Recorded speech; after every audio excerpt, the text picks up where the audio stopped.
Welcome back, everyone. Sir Penguin here, and we are watching the Grand Gorge-Off, hosted by Chili. For those of you who want to watch live, if you're watching right now, this is live on Chili's account. The best of three is going on. I'm not going to say who's in it, but you can go watch the best of three now on Chili's channel. You can see it in my Twitch link, and you guys will see it in the YouTube link for those who watch it there. Now, meanwhile, we are just going to dive into the second game of this tournament. We just finished game one. If you haven't watched that and you're on YouTube yet, go watch it now, and then you can watch this game. I don't want to spoil like the winners or anything, so go watch that first game, and then the best of three will have the real spoilers in it. So, you know, if you start the best of three and you haven't watched this game or the other game, you know who wins. So these are best of ones in the early part of the brackets here. So anyhow, let's get into it. Let's dive on in and see what is going on. On our sort of HUD here, we don't have the teams like we did in the first game, but what we do have are some names that I can use for reference. So team one is going to be name TBD. That is going to be on the front in the pink, Risky, playing as Japan. Now, Risky is a very accomplished ladder Japan player. Has played a ton of really strong games on the ladder with Team Devils and with Baltoon and players like that. So Risky's going to be up there playing probably a fast castle. This is my guess. A fast castle into a lot of those Japanese units. But I'm not 100% sure about that because he's in the front. So we'll see how Risky decides to play this. I love the pink. Risky, good choice. That's our favorite color. That's our favorite color here. Now, behind Risky in the yellow, playing as England, is going to be Stay Frosty. Now, Stay Frosty, not really sure. I'm not familiar with this player, but probably plays with these folks quite a bit.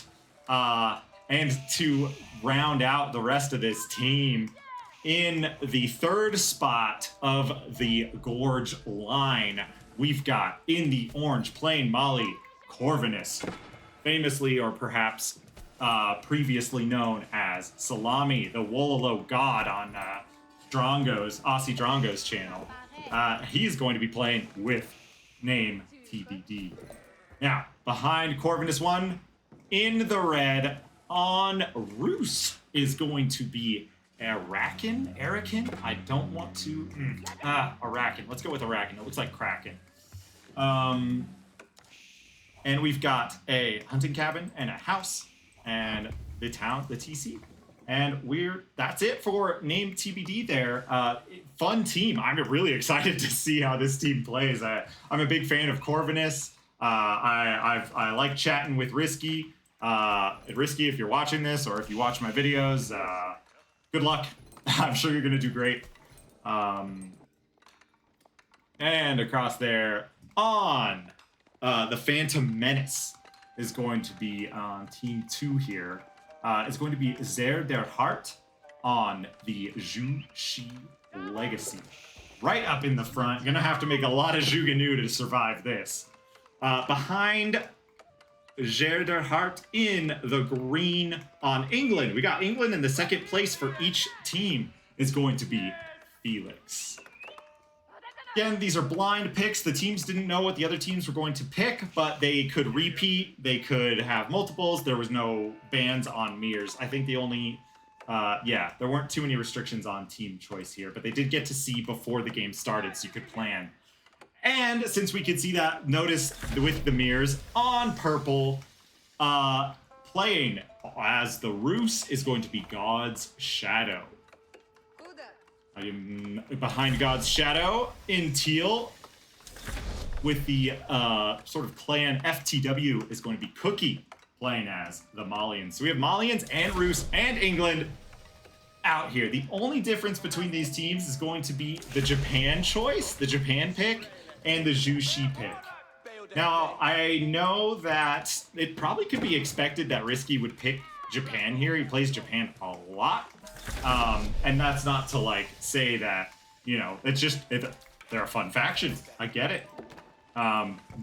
Not Yeah, I have no other words about that. It's going to be fun to see Japan in the front against Jushi. I'm excited to see this interaction as the game starts. And now with Feudal Ages coming through, we've got the Kira Storehouse on Risky Space, Council Hall, and some fighting already? A couple of longbows from Felix, nothing crazy, and a tower. We've seen towers on this map come up for the Kira Storehouse before to shut down the front farms and to shut down this wood line. That being said, Stay Frosty has too many longbows here, and yeah, Felix is gonna have to give this up. And he recognizes it really quickly and says, nope, okay, yeah, I see you, I understand. Trying to pick off the Vil here so they can't get the tower. Is gonna two-shot the longbows with this little group of 7.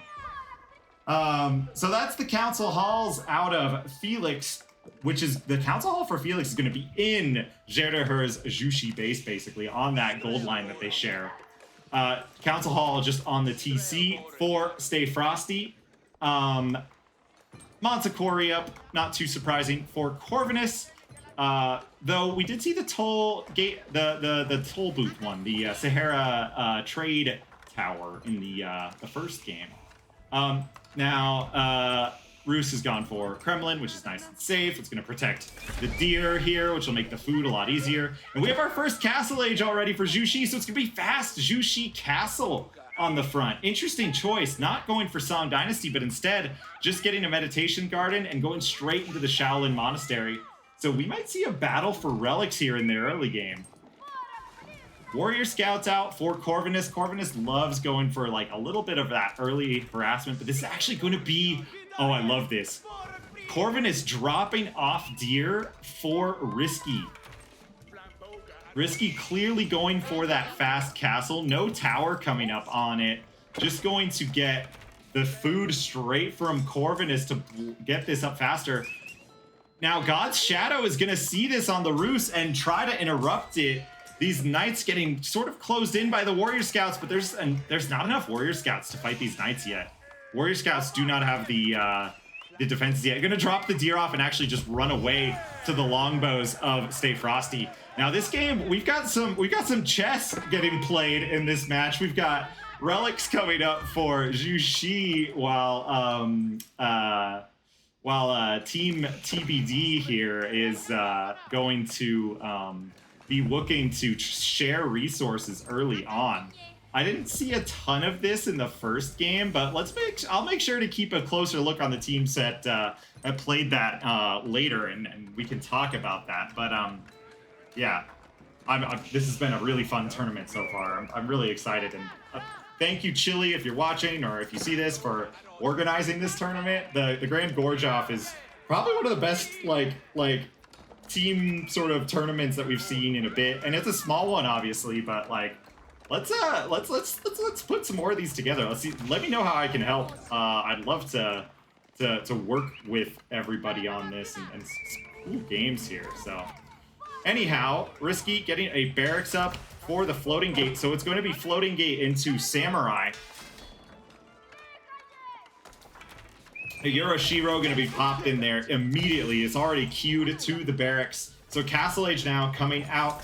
We've got raids from Cookie onto the base of Corvinus.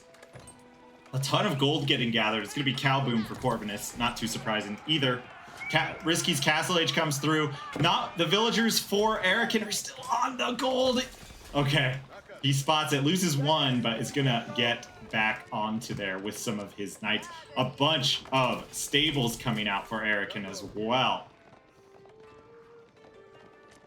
So normally Erican does play with Team Devils, and like I said, Risky often does as well, but the Team Devils team in this tournament is going to be different, separate from Team TBD. Lots of longbows, lots of knights now. Big fight on the front. As that raid goes into the back, we've got a Springald Tower of Jushi. These are now full price, by the way, the towers of Jushi. This is 100 wood to get up, so none of that 60 wood shenanigans we had on the last patch. Here comes the Veteran Samurai to frontline for Stay Frosty's longbows. Risky gonna push up.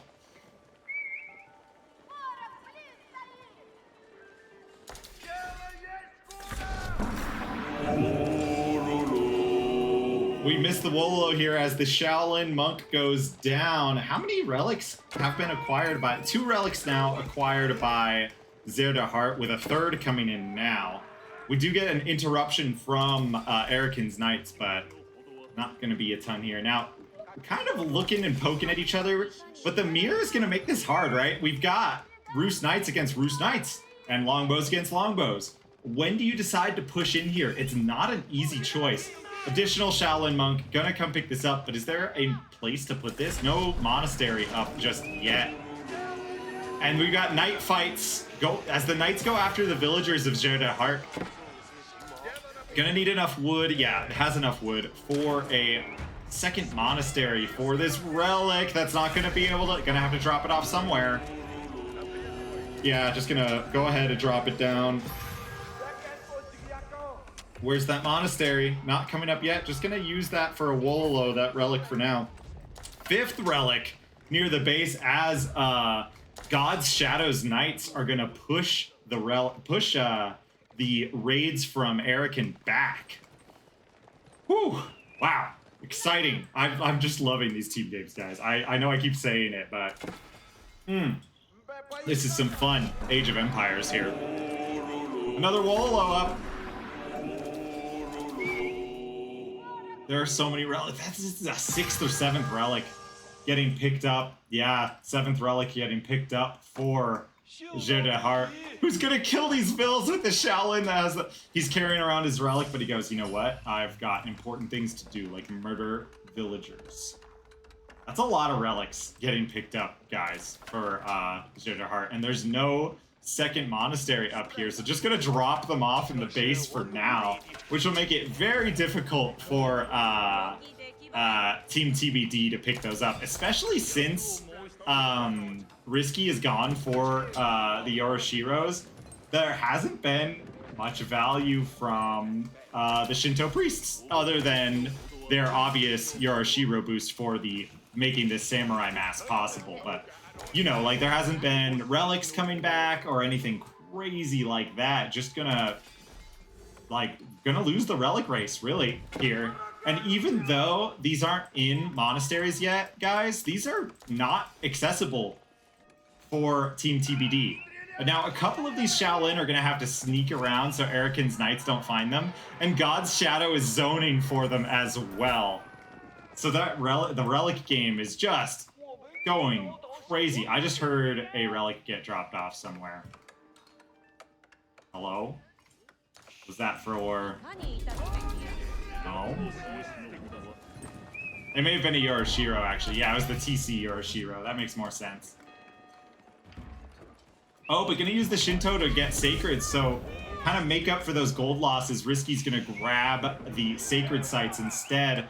Now, here comes a raid, looking for a Shinto on the relic, but that Shinto priest is not long for this world as God's Shadow cleans it up and keeps the raid up. God's Shadow has a lot of knights, but meanwhile, Corvinus has gone to age 3, has gotten up to that castle age with Molly. And let's just see, yeah, the Sofa are on the way. Make sure that I'm not going crazy. Yeah, Sofa with those armor upgrades, with all that gold, are going to be coming in for Corvinus, who just has so much food and gold. You're gonna have Sofa 4 days out here. Raids coming out as well for Cookie on Erican's villagers. Erican has not had a good time with these villagers on the outside, and they keep getting raided by Phantom Menace here. Fight breaking out on the front. Samurai gonna tank the shots from these towers and longbows so that the longbows can build up those rams and come in, and here comes the push. Spears immediately. Nice micro by Risky here, controlling the spears onto the horse, the knights, while the samurai focus on the archers, the longbows. But now the choke point for Phantom Menace, and a Shaolin gonna yeah, here comes another Wololo. This samurai is stuck, but he's gonna die before he gets Wololo'd. Oh no, he just has no health. He goes down. The traitorous bastard. But these Rams are on Jeu de Heart's TC now, and there's going to be pressure on this monastery. And these relics going down as well. These relics are not in a building, so they're not providing any gold, just being used for the sort of cycling Wololos that have been going on here. But this push is now looking quite good for Team TBD, and it's just 2 of them. I mean, you've got night raids and night fights and defense and things on the back, but here comes Arakin's Knights now, actually, and this is going to make this fight even harder for Phantom Menace. As Phantom Menace starts to fall back, where are the units for Phantom Menace? They're in the other base. Cookie is putting on some raids. And you know what? A big part of this is that Jeu de Heart lost most of those Shaolin and doesn't have a lot of units because of the fast castle. Sure, Jeu de Heart got the relics, but for what? To what end in this match? I kind of feel like a fast castle on the front for Zhu Shi is not the pick, and because Risky now is going to be able to come in with those Shinto and is going to get more value for that Castle Age, because the Shinto are going to come and clear out the relics for this base that they've just cleared out. And here comes the Sofa from Corvinus. Corvinus has just probably been... So Corvinus has been feeding his teammates this whole time, grabbing deer with the scouts, feeding Risky, and it's working. It's paying off here. I love the idea of Mali feeding Japan for that fast castle. Mali feeding their teammates in a new way. Like, we used to have the cattle in your teammate's base thing where your teammate would gather it. But after the cattle got nerfed for teammates, I like the idea that you can get warrior scouts to bring food back to your teammates. Very cool strategy coming out for Corvinus and Risky here. I like it a lot. Archer mass gonna be a problem, but Risky just forcing this back, giving Team TBD time to set up and destroy the rest of Jeu de Heart's base, and a new TC for Jeu de Heart having to go back up in the back, and there's not a lot of production or anything. Just gonna have to abandon the Vills and get the Vills somewhere else. Risky has done so much work for Team TBD just for this follow-up to be huge. Despite Arakin's damage, has been able to provide knight support in this attack, get up onto archers and things like that. Here comes God's Shadow, and this is just 2 feudal versus 2 feudal and 2 castle versus 2 castle. Like, we don't have crazy tech coming out in this game quite like the last game. Lots of longbows for both teams, but still feudal longbows. Instead of the Castle Age England like the last game, it's gonna be Feudal Age England in this match, with Castle Age cavalry and heavy units coming through for both teams. That being said, Jeu de Heart's death here is gonna cause problems. Oh, Team Phantom Menace is gonna have to surrender. There's just the unrelenting force of this push has caused Team Phantom Menace to have to give in. They give in to this push. And yeah, no, I mean, Team TBD had a beautiful play here. Despite that fast castle, again, I think Jeu de Heart's fast castle, while a good call, would have been better farther back, because Jeu de Heart didn't have a lot of units out. And the Shaolin, you can only make so many of them before you have to find new food sources. And that caused a lot of problems, I think, for Phantom Menace here, as the opposing team built into a double fast castle all in. Maybe not a fast castle for one of them, but like just Castle Age, Feudal Age all in for the push, and that caused a lot of problems for the fast castle of the Zhu Shi, and that's sort of how that works a lot of the time. So great second game here for the series. If you haven't watched the first one, go watch it right now, because I'm about to spoil the end of that one, because I'm giving you a second, because the the best of 3 4v4 between Team Devils and Team TBD is coming up next, and we're gonna see how that goes. I'm really excited. We saw some great games from both of these teams, and I'm really excited to see how they play each other after this. Thank you all. If you're on YouTube, like and subscribe. watch the other videos in this tournament. What a fun tournament. Make sure to go check out Chili's YouTube account, check out the Discord, and go ahead and hang out with them, because over there they've been streaming live. For those of you on Twitch, make sure the YouTube link, you check out the YouTube link in this video. The Grand Gorge-Off continues. And for those of you on YouTube, I'll see you in the next video. For those of you on Twitch, hang out, and we'll get into that best of 3 in just a second.